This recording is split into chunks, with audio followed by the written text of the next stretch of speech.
Branson Centennial Museum, which is a part of the White River Valley Historical Society. As you know, we have a museum and research library in Forsyth, and we have this exhibition museum available for viewing, and also some research here too. We are dependent in our existence on memberships and donations. We're, as I like to say, eminently non-profit. We have no public funds.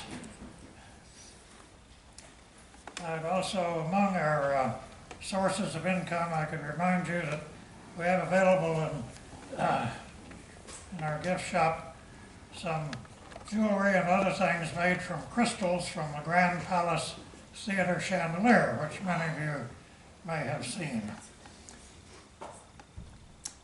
Also, we'd like to give a thank you again to the Reich family for permitting us to occupy these premises without rent. This program, as well as some others, are available to you on the BCM Facebook. You can go there and view some of our past programs and this one. It won't be up tomorrow, but Curtis will have it up sometime soon. Also, before I introduce the speaker, I'll tell you that her books are available in our gift shop to be purchased, and then she'd be happy to autograph them for you. Well, today we have Marilyn Michel Whetstone, fifth generation Taney County resident. Also, if you go up 76 to the stoplight where you get off to go to Bob Evans, that's Michelle Street, named for her family. So we have a landmark here in Branson. I'm sure that Marilyn, because of the nature of her talk, namely her book, she's going to tell you much more about her and her family than I can take time from her to tell you. Marilyn? Okay, thank you. Thank you, Jim. And I think that we are so blessed here in Branson to have Jim Babcock and his wife as curators of this wonderful museum.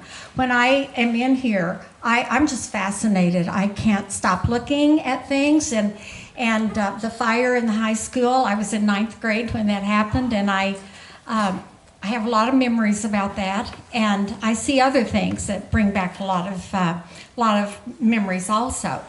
The name of my book, senior moment in case. The name of my book is Our Home in the Hills. I am, like Jim said, I am a 5th generation native. My daddy had 11 siblings, and all of the cousins grew up right here. Most, I think maybe 1 or 2 families had children, did not grow up here, but there were 25, 30 of us all the time. And we were not only cousins, we were best friends. And my book is centered around family, and it also, with a lot of focus on Rockaway Beach, because that's where my family settled. So what I want to do is I will read you a few excerpts from the book. I want to begin at the beginning. It will give you a bit of the sense of setting and characters, and I'm going to read you the introduction, and it's not too long, so.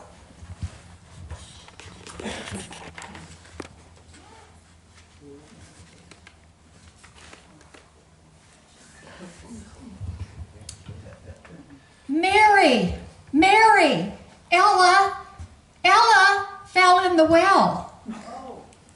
Mary, the oldest sister, in charge of the little ones while their parents made a trip into Branson for supplies, heard Lily scream for help from inside the small log cabin. on a warm mid-April day in 1917. She came running toward the place where not quite 3-year-old Ella and her siblings had been playing.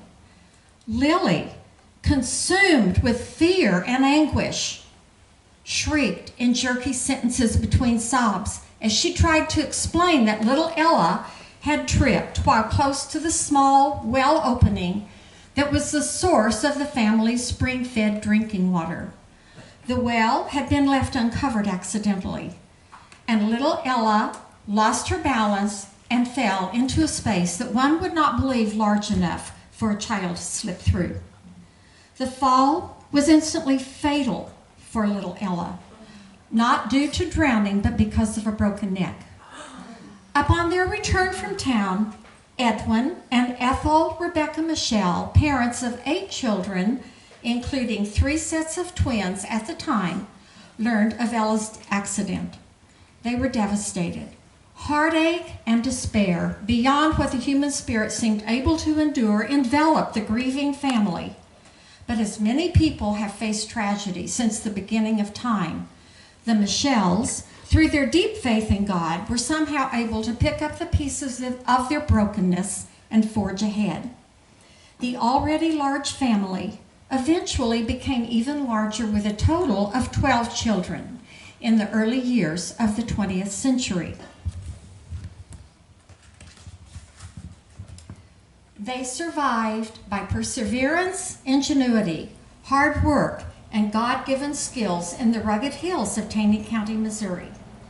Like the roots of a massive oak tree in the rocky soil, bring moisture and nutrients to the tree itself, my roots are firmly established in the hills and hollers that have created rich traditions and culture in Ozark Mountain country. I am a descendant of courageous pioneers who settled here and found harmony with this rugged land and its swift, untamed waters. Hardship was an ever-present companion to the early settlers of our area, but family stories passed down illustrate that alongside hardship was the twin companion of the joy and comfort of a close-knit family. Like the strong, towering oak tree, family provides soothing water and rich nutrients to its own through all circumstances. This is the story of my family. It is not a history book, it is a love story for my children, their children, and all who will come from them as their lives intertwine with past generations to deepen and enrich our family's story.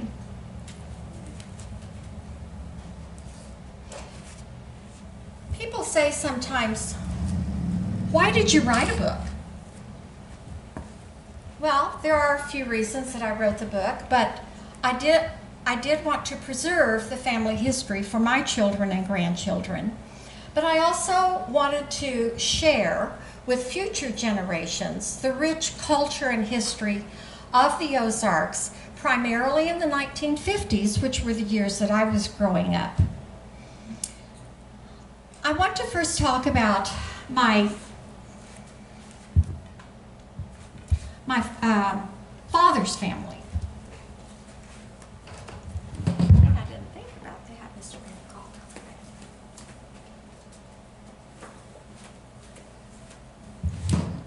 This was taken probably in about 1921. You're welcome to come up and take a closer look at them. But the Michel family homesteaded here in Branson off T Highway about the year 1880, somewhere in there.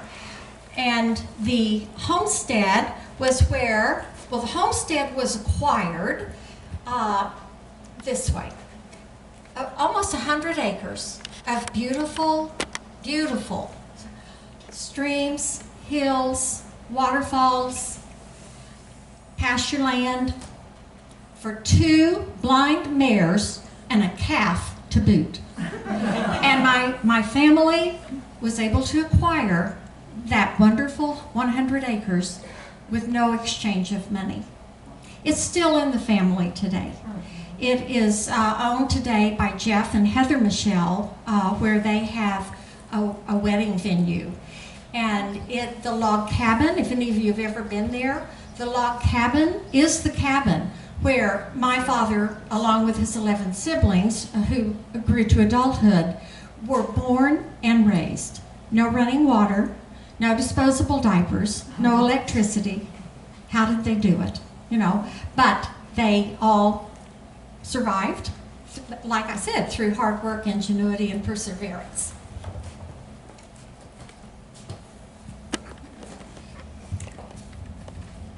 The homestead is right about here. Here's Branson. T Highway goes to the east. The homestead is not on water. It's surrounded by water, and it was in 1917 because of Lake Taneycomo, the White River, and it is about 2 miles from Long Beach off T Highway. If you are in Forsyth and you're at the scenic view on Highway 160 and you are looking down to the lake, you will see where Long Beach intersects Taneycomo Lake. Well, the boys, there were 6 boys in this family, 6 girls, 3 sets of twins, 2 girls, 2 boys, and a girl and a boy. They were pretty equal, weren't they? They understood that term equality a long time ago. But the boys went to school at Mountain Grove School, which is still there. And Marie was saying she still goes there to listen to music on every Thursday night, right? When Jeff Michel, my cousin, has his band. But when they finished 8th grade, they had no place to go to high school. And so the family encouraged them and made it possible for them to walk down to Long Beach, which I'm going to guess is about 2 to 3 miles, and the boys got in a boat at Long Beach. And they went around the bend here to Rockaway Beach. Now that's about another 2 to 3 miles by water. By car, it's a long ways, but by boat, it's about 2 to 3 miles. And they did that every day. Rain, snow, sleet, didn't matter, but they got their education by taking a boat from Long Beach to Rockaway Beach. Okay, now, the purpose of my presentation today, I want to focus on the impact of the White River on the development of tourism in our area. I also want to just add that the White River has had a personal impact on me, and I'll talk about that throughout my presentation, but let's go back 100 years, okay? Let's go back to about 1820. The colonies had been established, okay? People on the East Coast were already getting that little bit of antsiness to explore. And so along about 1820, people came via the Ohio River from the east and came to the Mississippi. The Mississippi and the Ohio River intersect in Cairo, Illinois. As people do, they had this desire to continue exploring, and they explored southward on the Mississippi until they came to the mouth of the White River. The White River intersects with the Mississippi in present-day Stuttgart, Arkansas. As folks came to this point, the mouth of the White River, which incidentally we acquired through the Louisiana Purchase, when they came to the mouth of the White River, they navigated the White River upstream, which was very much a challenge because the White River, as we all know, and the legacy is, it is not a friendly river. It was raging at times. All they had were flat-bottom boats. But as progress continued, the steamboat did become invented, and that made it easier for them to navigate northward. Well, eventually they came all the way through this part of Arkansas up to Forsyth. The headwaters of the White River are here near Bentonville, Fayetteville. It flows northward, then makes a turn and goes southward. So Forsyth began to have settlers. Forsyth was became a city in the late 1890s, but it became county seat before that. And it was an area where commerce was beginning to develop, and there was a need to use the White River for commerce between Forsyth and Branson. Although Branson was not, it was pretty quiet in the early 1900s, had not established itself as a city. But some of the founders here in Branson had a vision, and that vision was that we would become a logging town, an industrial town, logging being the product that they felt like would be profitable and provide people a way to make a living. Well, about the same time, the railroad came in. The railroad was established in Branson in 1906. With the development of the railroad in 1906, plus the writing of the Shepherd of the Hills book, Shepherd of the Hills by Harold Bell Wright, people started taking notice of this part of the country. And after reading the book, they wanted to find out, really, what are those Ozark people all about? And people started coming. And so tourism was on the horizon.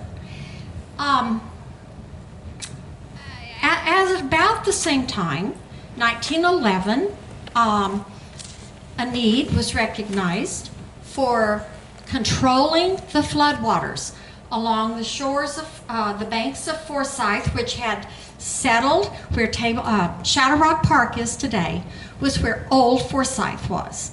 And it was, the courthouse was there. I have memories of that. My grandfather was in politics, county politics.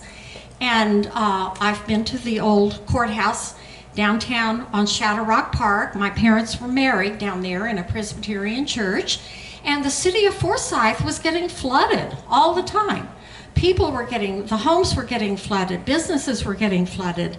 And so there was a need for controlling that. So Power Site Dam was built. Power Site Dam is right here.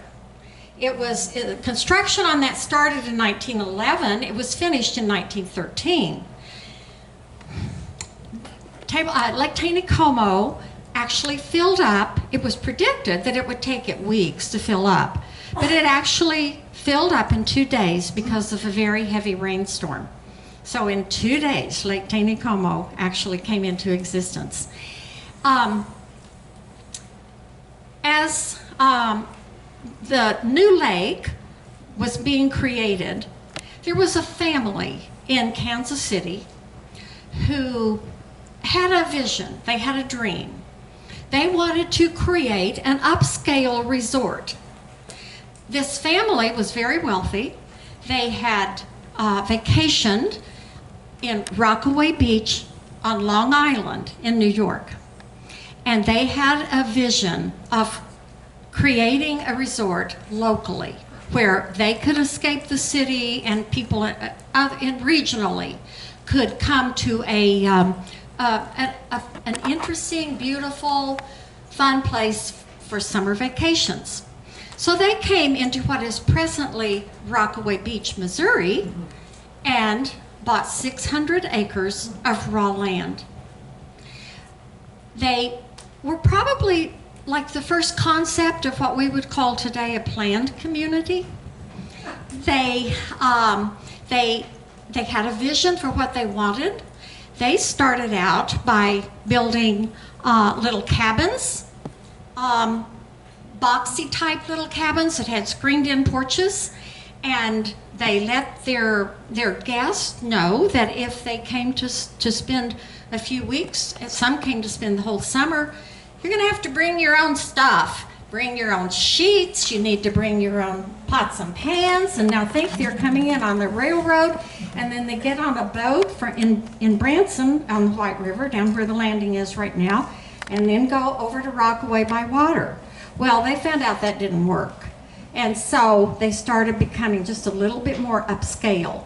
And they eventually built what was called the Brown Hotel, Taneycomo Hotel, which was beautiful. And the architecture on all of their properties had that kind of swag type roof. And the reason for that was they didn't have to have all of the other stuff to cause the rain to drain. It would just come right off of that roof. And I often wondered when I was growing up why they had that roof, but all of their architecture did, including the dance pavilion and their homes. And there are still two homes in Rockaway Beach, one on the east end, one on the west end of the beach, that were the original homes of the Merriam family. And they both have this architecture of the swag roof. And when I first saw the plans, or first saw the completed building of the convention center at the landing, it reminded me so much of this. And it also has a bit of that upturn, on the roof. So I just have found that interesting. But, okay, so we're about probably into about the 1930s now. And the Merriams are quickly establishing a desirable place for people to come. Little mom and pops started springing up, where people would build a cottage or two or a cabin or two, and they would try to make it more comfortable for them, for the guest, and they no longer had to bring all of their own stuff with them, so that was a good thing. As the word got out about this new place called Rockaway Beach, there was a vaudeville group of retired people who discovered Rockaway Beach, and they began settling there. And they were retired, and so they would build their own little cottages, and they were just really delightful people. As I was growing up, they were growing old, and they loved children, and they were so welcoming, and I learned a lot from them, because they truly had that glamorous life of a vaudeville performer, and they assimilated into the community and became very civic-minded. As the mom and pop started springing up, it was becoming very, very popular in Rockaway as far as all the recreation that was available. The water was almost perfect. It was like bath water. And Lake Taneycomo was a good lake for water recreation. It wasn't intimidating. I find that Table Rock can be a little bit intimidating because it's so vast. And if I'm the only person out there on a ski, it's like, oh, are they even going to see me? But Lake Taneycomo it's just like it is down at the landing. It was narrow, and that made it really great for water skiing. And there were groups of kids that we had our own boats. I mean, I didn't have one personally, but I had a friend who had one. And there were 4 or 5 of us that would go out every single afternoon, and we would ski from Rockaway Beach to where the Branson landing is right now. And the water was so inviting and so calm and so smooth. And that's what brought people to Rockaway Beach. It was safe. We had so many amenities. How many of you have ever heard about the dance pavilion in Rockaway? Yep. The dance pavilion was a happening place. It was a safe place for children. There was nothing wrong with families coming in, and they often did. People could park their cars and not move for 2 weeks if that's what they wanted to do. We did, however, have we were like our own little concierge in the resort, because in 1940, my father met my mother, who had come to the School of the Ozarks to go to high school. She too had no opportunity to for transportation where she lived in eastern Taney County. And so her parents sent her to the School of the Ozarks, and then my dad and my mother met. Well, during the time that that my dad was in school in Rockaway Beach, he and his twin brother, when they were about 15 years old, mid-1920s or so, they decided that they would like to have a little extra spending money. And so they had they cooked up this idea that they would like to open a shoe shine business. Okay, so they went to another hotel that had been built. We have the Brown Hotel, built by the Merriams, the White Hotel, built by the Merriams, and then there was another one, his name was Captain Bill. Captain Bill is a legend in this part of the country, and he owned this hotel.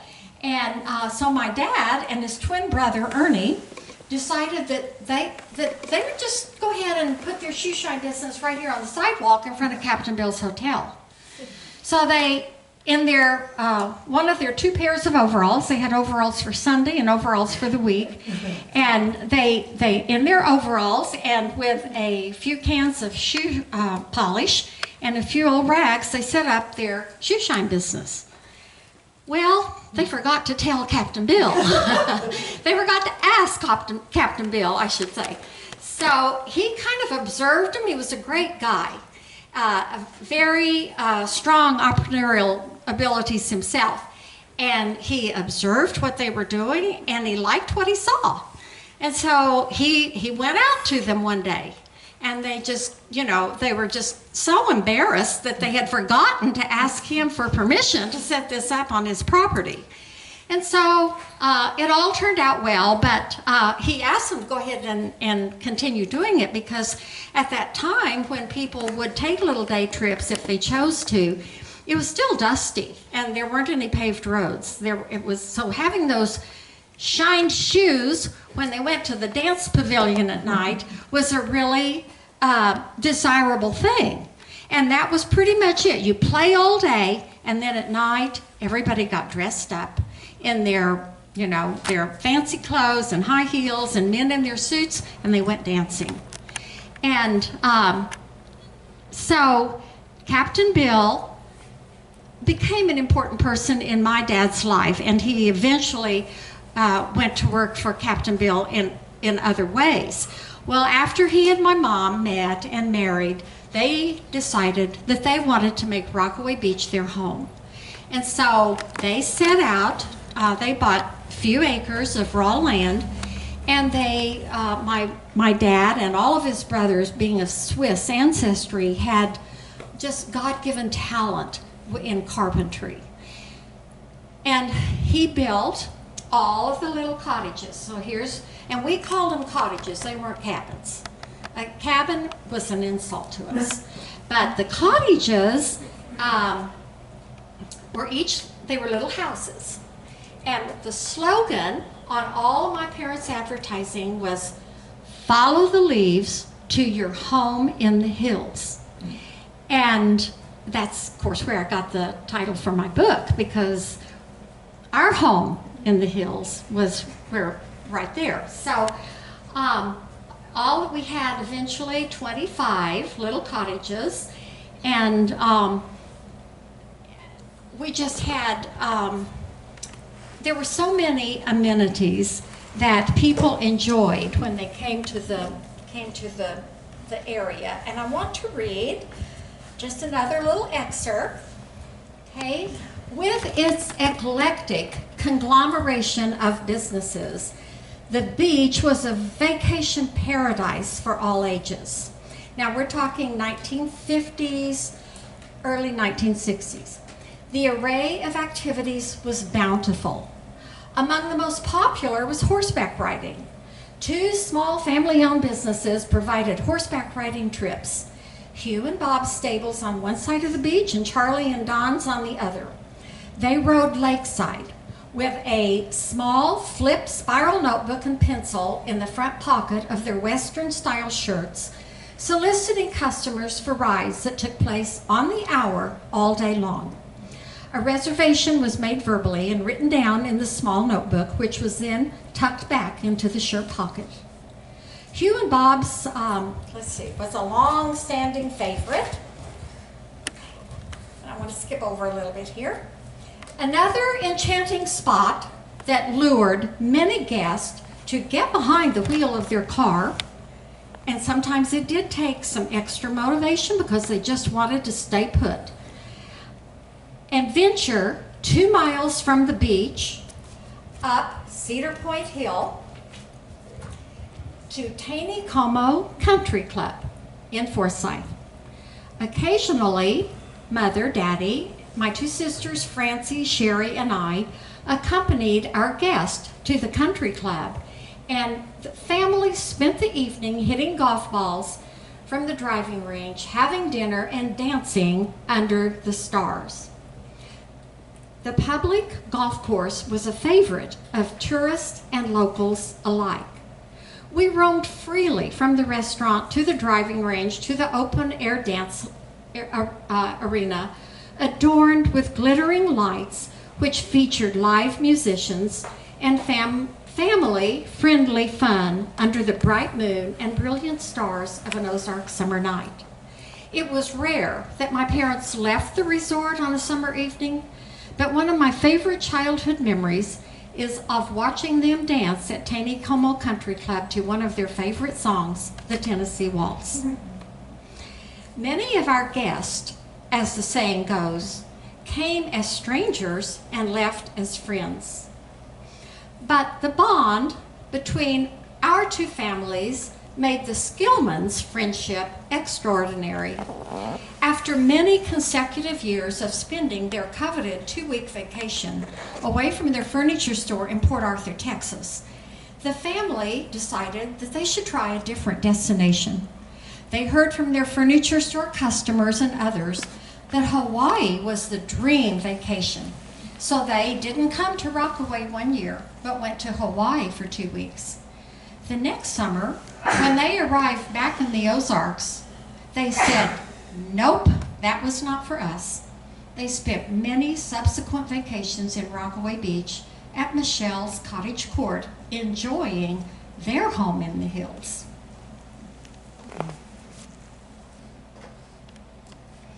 Now, during the 1940s, things were beginning to change, not only in Rockaway Beach, but also in Branson. The White River lured many people for Jim Owen's float trips. And Jim Owen was a great guy. He was, I remember him well. And he had these wonderful float trips that would take people out for anywhere from a day or 2 to a week, maybe even 2 weeks, and they'd camp on the banks of the White River. And that was a great draw for people to come and visit the Ozarks. And then in the late 1940s, the Shepherd of the Hills built a gift shop, and they talked about the book and so forth. And then in the early 1950s, there was a family who moved here from Chicago, and they were very enthralled with Marble Cave. And so they leased the land from some of the locals and for 99 years, and they decided that they were going to promote tours, so another tourist attraction. And they had, oh, by the way, the family's name was Hershend, and they had 2 of the cutest sons that my sisters and I had ever seen. And they were about 10 years older than we were, but when Jack and Pete would come to our office and deliver those brochures, somehow we managed to be in the office. And they were so nice, and they were so friendly, and they have remained special friends really over the years. But Marble Cave started contributing to this timeline of important events that take place and have taken place here. And then about the same time, almost the same time in the 1950s, there was a need once again for flood control on the White River. The Army Corps of Engineers had actually been hired to build a dam in 1941 to control flooding. Congress allocated the money. But because of the war, that didn't happen. Again, in the early 1950s, it was supposed to happen, like 1950, 51, but because of the Korean War, it didn't happen. Finally, in 1953, construction began on the White River. And if you have an interest in it, I have some pictures here of the area where Table Rock Dam was built.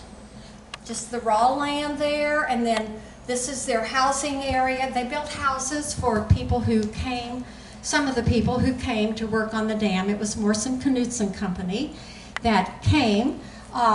They were from Boise, Idaho. Well, my husband's father was the chief electrical engineer on the building of Table Rock Dam. I met my husband when I was in 4th grade, and he was in 5th grade. And he was one of those dam kids. And all of the people, literally hundreds of people, moved into our community that year. And the enrollment in our school, in Branson schools, increased by almost 1/3. And they assimilated. They were very well loved in this community. And I've been married to that same damn kid now for 57 years. and you would be surprised if I see people that I haven't seen in a long, long time. They are still referred to as the damn kids. So that's just, you know, if you ever hear people talk about that, it's not a naughty word, because there were no naughty words in my house. And yet that's what everybody called them. So that was a significant event that the White River has brought about for our area. It was not so good. It's always been a positive thing, Table Rock Lake, but it was not so good for Rockaway Beach. Rockaway Beach suddenly turned into a very cold water resort. And people don't ski in 50-degree water. People don't stick their toes even in 50-degree water. And so Rockaway, that was the turning point for us. A lot of people say, was it the riot? Was it the 1965 riot? Well, I think that helped. I think that was a contributor to the decline of popularity in Rockaway Beach, because we thought it was a pretty big deal that we were in the national news, but it was not a positive reflection on Rockaway Beach. And so it was a kind of a slow, steady decline. Today, it's just reversed. When Rockaway Beach was at in its heyday, we sent all of our overflow to Branson. Today, you know, Branson probably doesn't even think about Rockaway Beach, but it was a sad thing for those of us who experienced the real blessing of living in a place like Rockaway Beach as a child and growing up there. So what I have tried to do is kind of give you a timeline of how the White River helped that development of tourism. I would like to encourage you to buy my book. It is available out in the gift shop. I have, in the back of the book, I have 100 family recipes that have been passed down for many generations, and from not only my family, but my aunts and uncles, and every time I mention food in here, I try to include the recipe. So, and food was a really big part of not only, you know, my life, but when our family got together with all of our cousins and aunts and uncles, everybody brought their own specialty, and everybody was kind of known for that, and that's what's in my book. So I have 100 pretty good recipes in there. And I will be happy to take any questions if anyone has anything that you want to ask. I don't know if I know the answer or not, but I'll try. I was wondering if just the boys in your dad's family got to educated, or did the girls get to be too? The question was, did the boys in my family, were only the boys educated, or did the girls too? I don't know if I know the answer to that. I have 2 cousins here. Liz, do you know the answer? I really don't. I think they were too busy baking bread. Yeah. I'm sure they all went to Mountain Grove School, the elementary school, but I don't recall ever asking. And that's the kind of thing that I would encourage you to write your memories down. Write your stories down, because there are so many questions that people have, I think, when there's no one left to answer them. And I don't remember us ever talking about that. I know that the brothers were very, very protective of their sisters, but whether or not they had education, I don't know. Mm-hmm. I live in a Michelle-built house. Oh, do you? Okay. Well, that was probably all the brothers, because they all worked together. I cannot tell you of the quality. Yes. It Yes. was built in around 1965, Mm-hmm. and I know only a Judy Michel and a Carla Michel and a Ben Michel. Uh-huh. All have interacted in my life and even had a key to my house. Oh, my goodness. Yeah. On just above the Catholic Church. Uh-huh. Yeah. Uh-huh.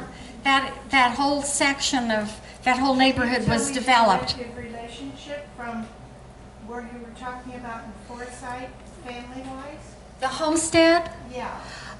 The homestead was homesteaded by my grandparents.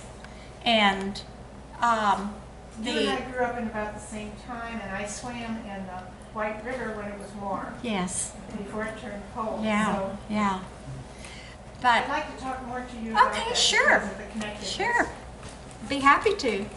Yes, ma'am. I'm curious about the riot. I've never Oh. heard anything about that. Oh, well, the riot was, a lot of people want to blame the riot for the demise of Rockaway Beach.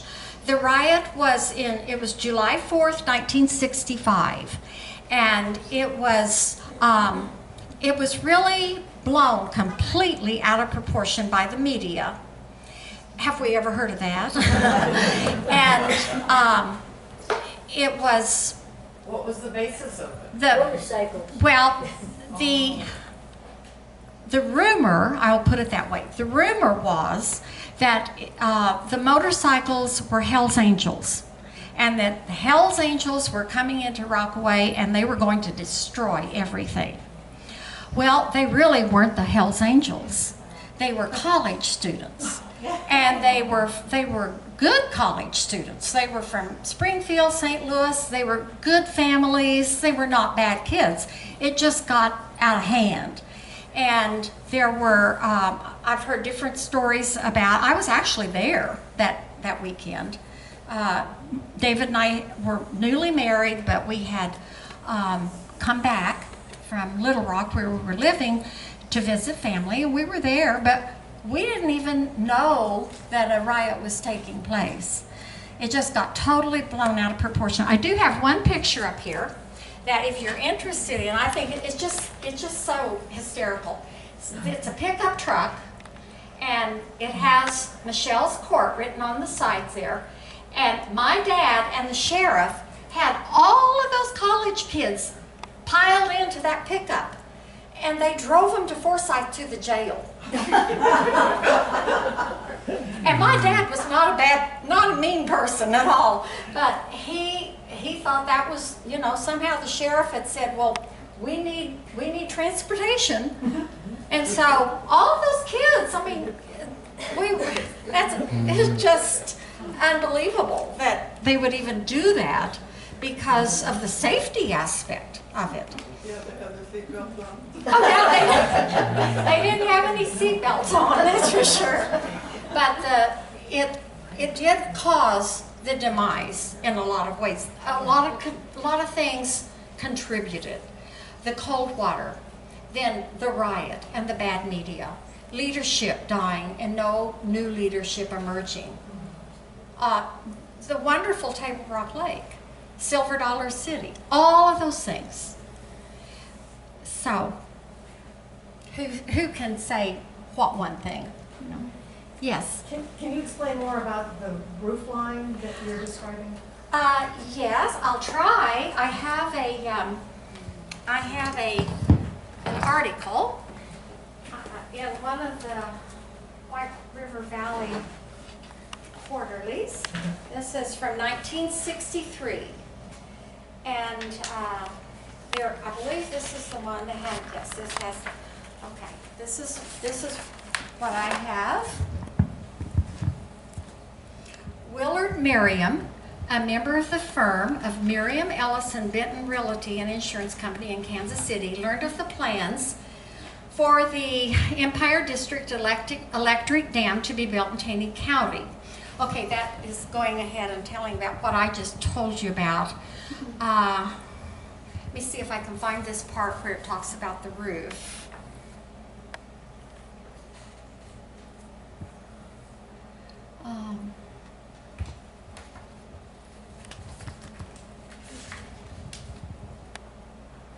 You know what? Why don't you come and look at it afterward, okay? I can't seem to find it. What was the word you used to describe it? Swag. Swag. The swag Okay. style of our, I mean, and that's in this article. Okay. That's where I got it because I'd never heard that term before. Well, I But might say you also could read this article in the Forsyth Museum and here. They're available to look that's, at. yeah, that's a great idea because it's very interesting. And it talks about a lot of the settlers in Rockaway Beach. Are the Miriams still around here? No, not that I'm aware of. They do have, there's an area that is that named. Marion Woods? Yes, that they owned all of that property and sold it, and that happened. They had one grandson who took over the management of their properties, and then when he died, his wife and their daughter moved away, and they're no longer around. Yes, ma'am. Is the high school building still down at Rockaway? There is a school building there. It's New Flint Hill School, and it is, but it is no longer a school. When our school, I went to the one-room school there, New Flint Hill, which I have a chapter about in my book. When the consolidation took place and all of the country schools consolidated with Branson in 1953, the beginning of the 53-54 school year, it no longer was a school. It was our Sunday school, our church building, and our community building. And it is still standing. It was built in 1926, but it's now part of the Bridge of Faith Community Church campus. Yes, sir.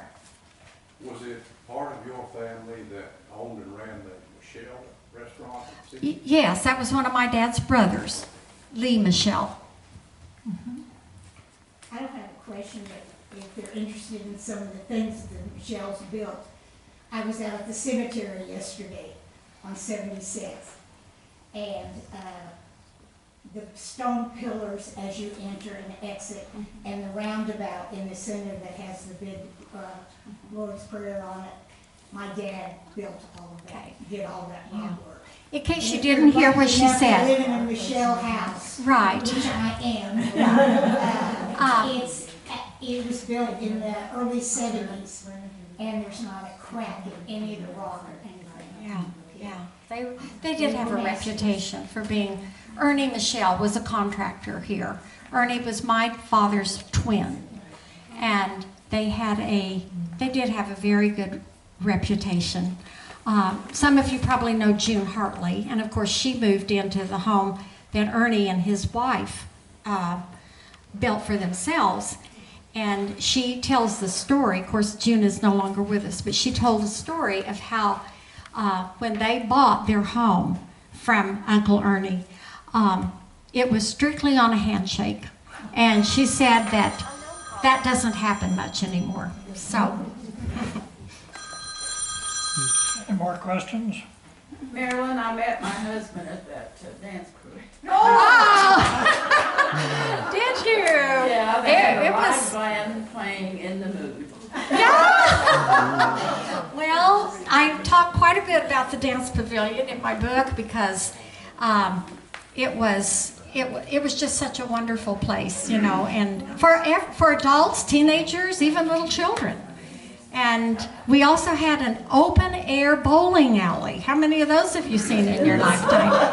And it was fun. It was just fun to do that. And so I just feel very blessed to have grown up there at that time. Well, Yes. we are certainly blessed that you were, and we enjoyed the program. Thank you. I'll be happy to answer any other questions. So.